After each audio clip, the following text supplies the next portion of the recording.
এই অঞ্চলৰ ৰাইজে অৰুণোদয় আঁচনি লাভ কৰিছিলে, কিন্তু বিটিআৰৰ নিৰ্বাচনৰ পৰিপ্ৰেক্ষিতত বিটিআৰত আমি অৰুণোদয় আঁচনি দিব পৰা নাছিলোঁ। আজি বিটিআৰৰ মুৰব্বী হাগ্ৰামা মহিলাৰী, আমাৰ মন্ত্ৰীসকল, সাংসদ, বিধায়ক, EM, MCLA সকলোৰে উপস্থিতিত 4,12,000 একাউণ্টলৈ বা 4,12,000 মহিলালৈ আমি 1,250 টকাকৈ হস্তান্তৰ কৰিলোঁ আৰু এতিয়াৰ পৰা প্ৰতি মাহৰ 10 তাৰিখে এই পুঁজি লাভ কৰি থাকিব।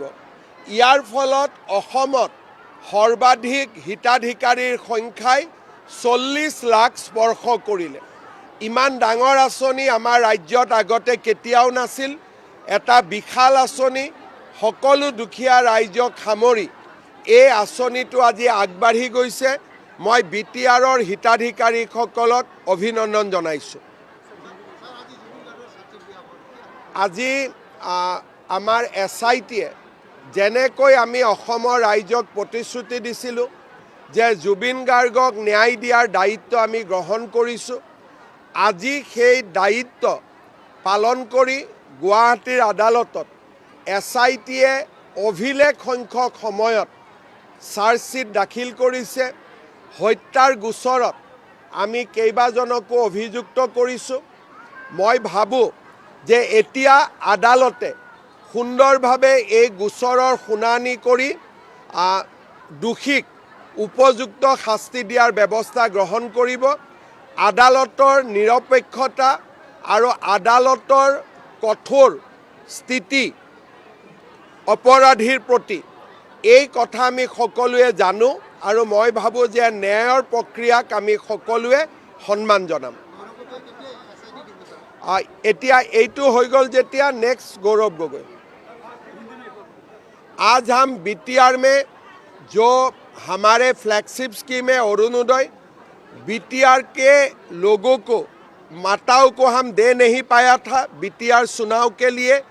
आज BTR में हम 4,12,000 माताओं का खाता में 1,250 रुपया हस्तांतर किया।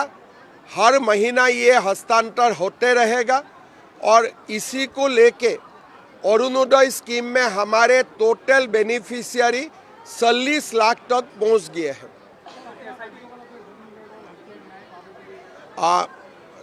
মইতো এতিয়া আদালতৰ ওপৰত কমেণ্ট দিব নোৱাৰোঁ, গতিকে আদালতৰ ওপৰত কমেণ্ট দিলে কালি মোকে কণ্টেম্প অফ কোৰ্টত লৈ যাব। এতিয়া গোটেই দায়িত্ব আদালতৰ।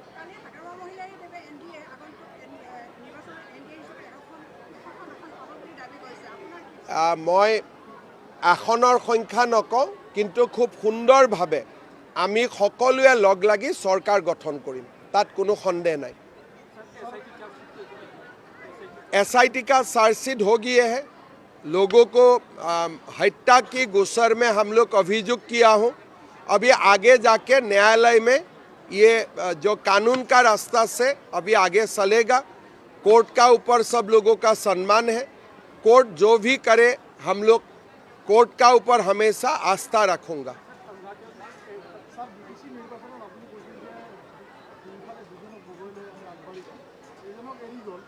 চক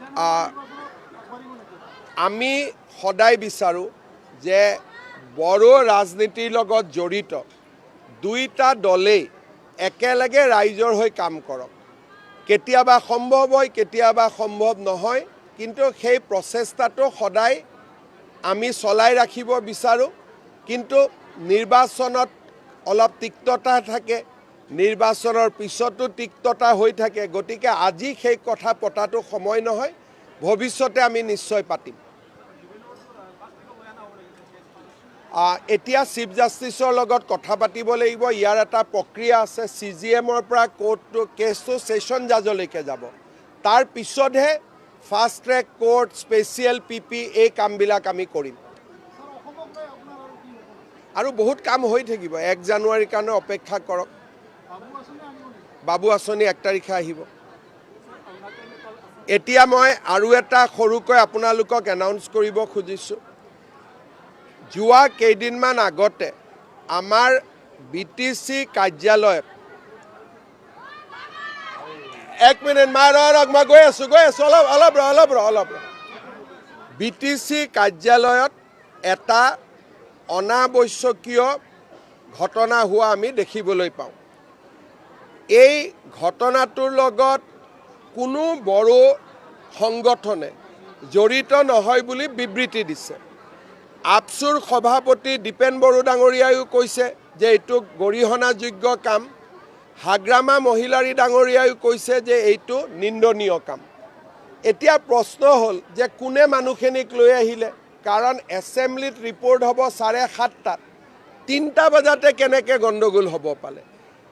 সেইকাৰণে BTC প্ৰশাসনে অসম চৰকাৰক অনুৰোধ কৰিছে যে এই ঘটনাটোৰ ওপৰত এটা ন্যায়িক তদন্ত হ'ব লাগে।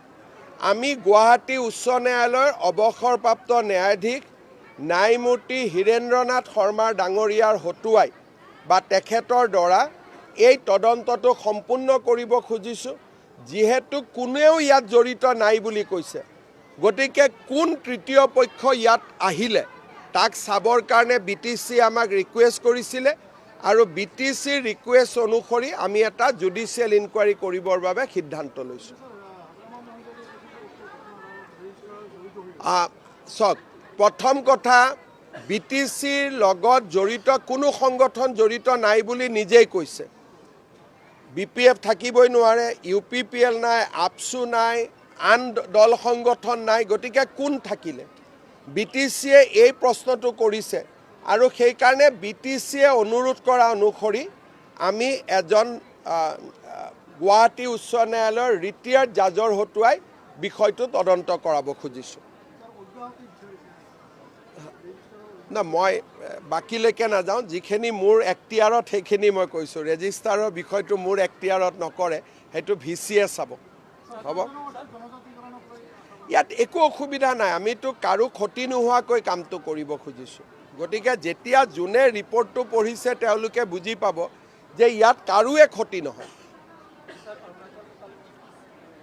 अरुणाचल का जो घटना हुआ है, मेरा मंत्री बिमल बोरा जी स्पॉट में है, तो उनको आने दीजिए। लेकिन बहुत ही दुखद घटना है, हम लोग सबको मालूम है। लेकिन उद्धार कार्य में मेरा मंत्री जी अभी गया है, वो आने का बाद ही मुझे पूरा रिपोर्ट मिलेगा। धन्यवाद। Any Times 24/7. Your news, your voice.